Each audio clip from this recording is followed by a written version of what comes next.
Ku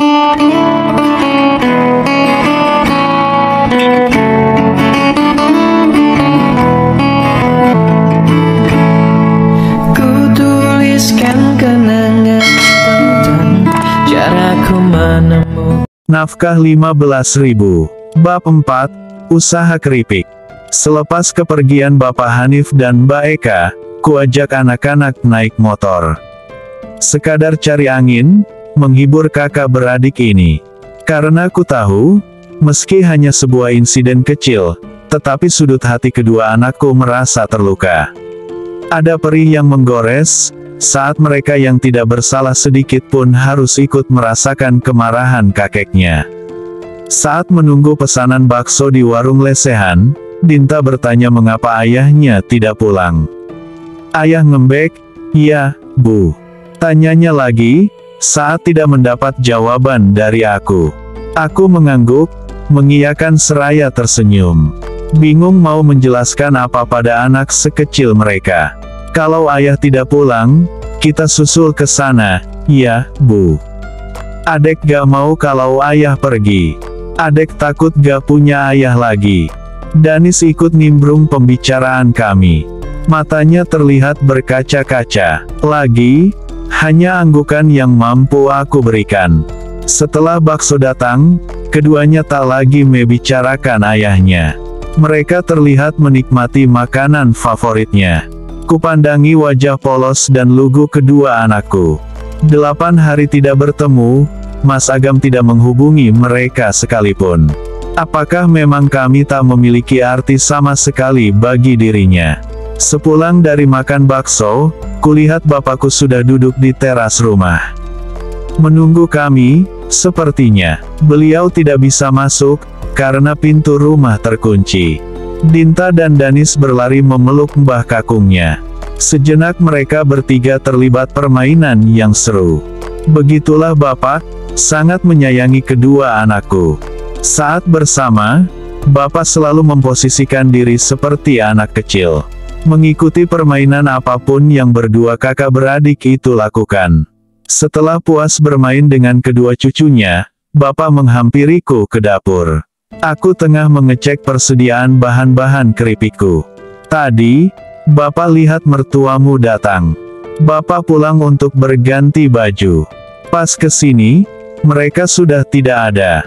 Kalian bertiga juga tidak ada di rumah. Bapak juga dengar dari orang-orang yang bekerja di sini, sudah seminggu Agam tidak pulang.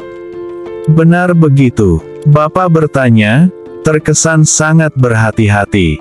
Iya, Pak, mereka datang cuma sebentar. Setelah Bapak dan Mbak Eka pergi, aku mengajak Dinta dan Danis makan bakso. Setelah itu, mengalir ceritaku perihal buku rekening yang kutemukan. Bapak tampak mendengarkan dengan seksama. Sekali-sekali, mengangguk paham. Setiap rumah tangga pasti ada ujiannya. Tidak semua hal harus dihadapi dengan emosi. Bapak harap, kalian tidak gegabah mengambil keputusan.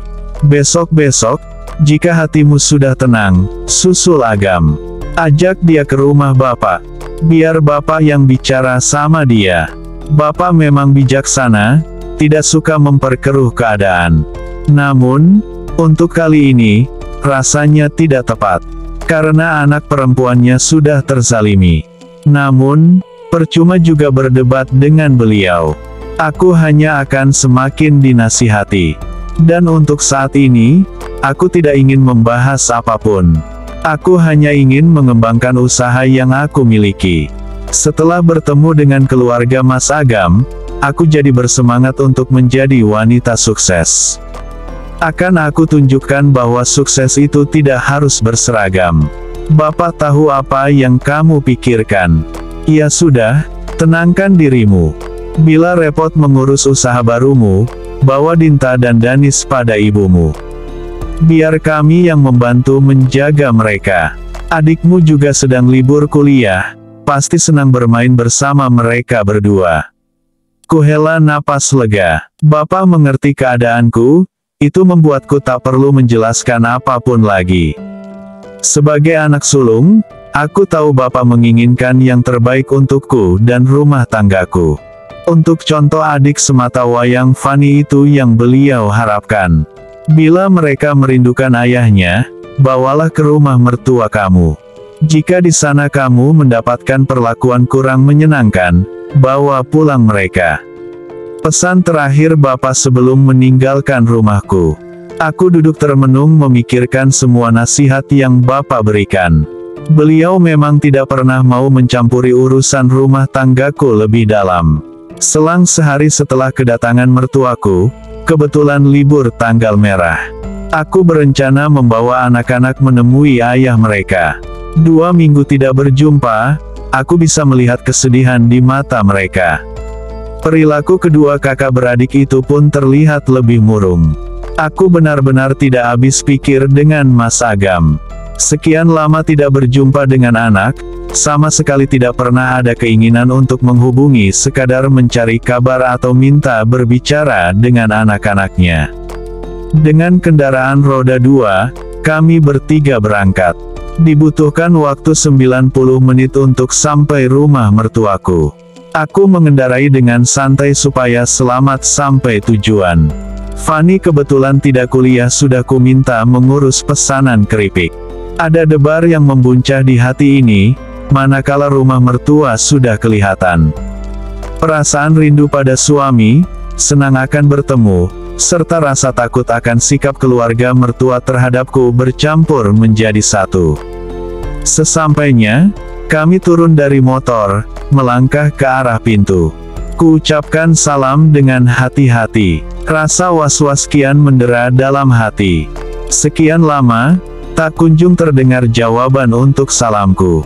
Rumah juga kelihatan sepi. Kami menunggu sembari duduk di teras. Dinta dan Danis terlihat kelelahan. Aku jadi semakin kasihan pada mereka. Tak lama, datang Mbak Liha tetangga depan rumah yang baru pulang dari pasar. Wah, kok ada Mbak Nia? Dinta sama Danis, salim dului sama Bude. Mbak Liha menyapa dengan ramah. Dinta dan Danis segera berdiri menyalami Mbak Liha. Mau ketemu ayah? Iya, tanya Mbak Liha kemudian, seraya duduk di teras bersama kami. Iya, Mbak, tapi, kenapa sepi? Iya, tanyaku balik, sambil memperhatikan keadaan sekeliling. Terlihat raut ragu dalam wajah Mbak Liha. Seperti hendak menceritakan sesuatu tapi takut. Itu, Mbak Nia, dari kemarin siang, Mas Agam mengajak keluarganya piknik ke Guci. Katanya, mau sekalian nginap di sana. Aku kira Mbak Nia diajak juga, nunggu di mana gitu. Dengar-dengar, sih, karena Mas Agam habis dapat tunjangan, Mbak. Makanya, pengin nyenengin keluarga, terang wanita yang usianya terpaut 10 tahun di atasku ini. Sakit, itu yang kurasa. Selama menikah, belum pernah ia memperlakukan kami dengan istimewa, mengajak piknik sampai menginap ke hotel. Bila pun kami pergi, hanya sekadar tempat yang dekat-dekat. Mas Agam selalu menyuruhku hemat, hemat dan hemat. Ayah gak pernah ngajak kami piknik. Kok, sekarang piknik malah gak ngajak kita? Ya, Bu. Tanya Dinta dengan raut muka sedih. Ayah jahat? Ya, Kak. Balas Danis dengan sengit. Mbak Liha terlihat tidak enak setelah bercerita seperti itu. Setelahnya, pamit berlalu masuk rumahnya. Aku bingung sekarang. Apa yang harus kulakukan? Pulang atau menunggu? Anak-anakku semakin murung dan sedih. Kulihat air mata menetes dari sudut netra mereka. Pernikahan adalah hal yang sakral. Tidak semua masalah harus diselesaikan dengan perceraian.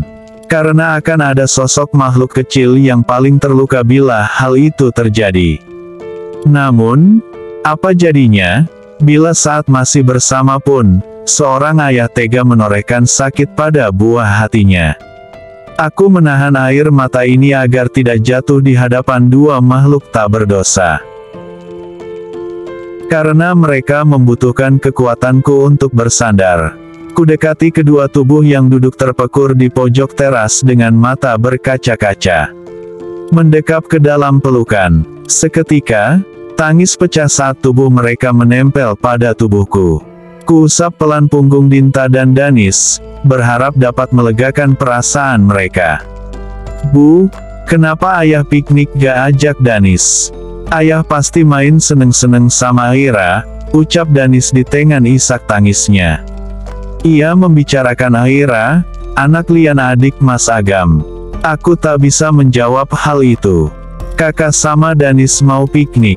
Akhir bulan ini, ya, kita akan piknik naik kereta. Nanti, kita menginap di hotel. Kita bertiga. Mereka mengangguk dalam dekapan. Tiba-tiba, hujan turun dengan lebat. Kuurungkan niat mengajak mereka pulang. Seraya menunggu hujan reda, kami berteduh, beringsut ke daun pintu. Dinta dan Danis tertidur setelah menangis. Dinta kubaringkan dengan berbantalkan tas. Sedang Danis berada di pangkuan. Tak lama, gawaiku bergetar. Ada sebuah pesan dari Fani. Ba, keripiknya udah kuantar semua. Tadi bagi tugas sama Anis. Ini dapat uang 6 juta. Ya, Fan. Ba kapan pulang? Gak kenapa-napa di sana, kan?